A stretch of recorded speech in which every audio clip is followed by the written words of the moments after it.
గతంలో ఎన్నడూ లేని రీతిలో ఏపీలోని కూటమి ప్రభుత్వం మీద ఈసారి పెద్ద ఎత్తున అవినీతి ఆరోపణలు కూడా వస్తున్నాయి. అన్ని కీలక శాఖల్లో అన్నింటిలో కూడా అడ్డగోలు దోపిడీ కొనసాగుతుంది. దానికి అధికారులు అదేవిధంగా అధికారంలో ఉంటే పార్టీ నాయకులు కలిసి దోపిడీ చేసుకుంటున్నారు, పంచుకుంటున్నారు, జేబులు కూడా నింపుకుంటున్నారు.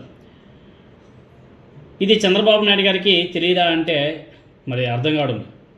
ఆయనేమో ప్రతిసారి మాట్లాడే మాట మారిపోయాను అనేసి చెప్తా ఉంటాడు. అదొక ఊత పదంలాగా. మారిపోయానని చెప్పడమే కానీ ఇప్పుడు ఆయన ప్రభుత్వంలో ఏమి జరిగినా కూడా చూసి చూడకుండా వదిలేసేలా మారిపోయారా, లేక ప్రభుత్వంలో జరుగుతున్న విషయాలన్నీ కూడా తెలిసి ఏం చేయలేమని చెప్పేసి వదిలేసేలా మారిపోయాడా? మారటం అంటే ఇదేనా? ఒకటి మాత్రం నిజం, అవినీతిని అడ్డుగోలుతనాన్ని ఏమీ చేయలేని విధంగా చంద్రబాబు నాయుడు గారు మారిపోయారనేసి సొంత పార్టీ నేతలే మాట్లాడుకుంటున్నారు. ఏపీలో ప్రస్తుతం పాలన ఎలా కొనసాగుతుందో చెప్పడానికి ఈ ఒక్క ఫోటో చాలు అని చెప్పేసి తెలుగుదేశం పార్టీ మంత్రులే అభిప్రాయపడుతున్నారు. ఒకసారి చూడండి ఆ ఫోటోని. అతిపెద్ద పోస్టా చిన్న పోస్టా అన్న సంగతి పక్కన పెడితే ఒక పదవి నుంచి దించేందుకు ఏమాత్రం కూడా మానవత్వం లేకుండా హాస్పిటల్ బెడ్ మీద ఉన్నటువంటి వ్యక్తి నుంచి ఒక మంత్రి రాజీనామా లేక తీసుకున్న ఫోటో మాత్రం పెద్ద ఎత్తున చర్చాంశమైంది. సోషల్ మీడియాలో విపరీతంగా వైరల్ అవుతుంది ఈ ఫోటో. ఐసీయూ బెడ్ మీద ఉన్నటువంటి వ్యక్తి ద్వారా రాజీనామా లేఖ తీసుకున్నారంటే ఒక మినిస్టర్ వెళ్ళి ఎంత దౌర్భాగ్యంగా నడుస్తుందో మనం అందరం కూడా అర్థం చేసుకోవచ్చు. ఈ ప్రభుత్వం పార్టీ నిర్ణయానికి భిన్నంగా చలసాని ఆంజనేయులు విజయ డైరీ చైర్మన్గా మరోసారి ఎన్నిక అయితే ఆ విషయాన్ని డీల్ చేసేందుకు ఎన్నో మార్గాలు ఉంటాయి.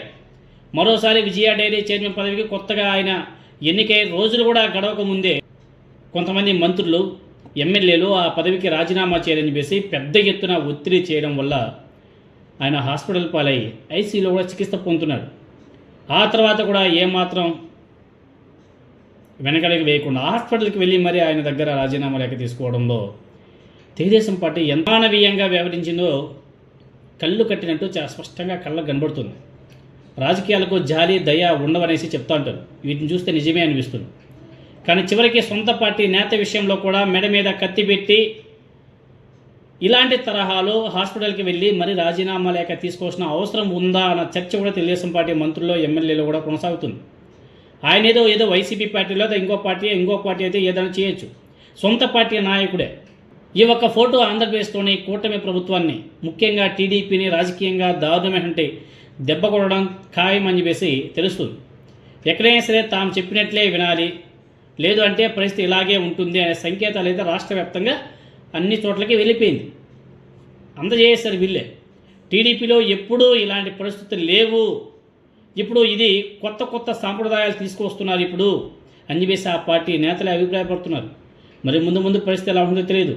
ముందు ఇంకా స్థానిక సంస్థల ఎన్నికలు అంటున్నారు. ఇంకా ఎన్నికలు ఎలా ఉంటుందో నా సామరంగా వైసీపీ మాత్రం ఈసారి చాలా గట్టిగా ప్రయత్నం చేయాలి.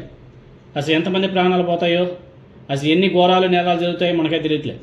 ఈ స్థానిక సంస్థల ఎన్నికల్లో మాత్రం చాలా ప్రెస్టీజియస్గా ఉంటాయి, చాలా సీరియస్గానే ఉంటాయి.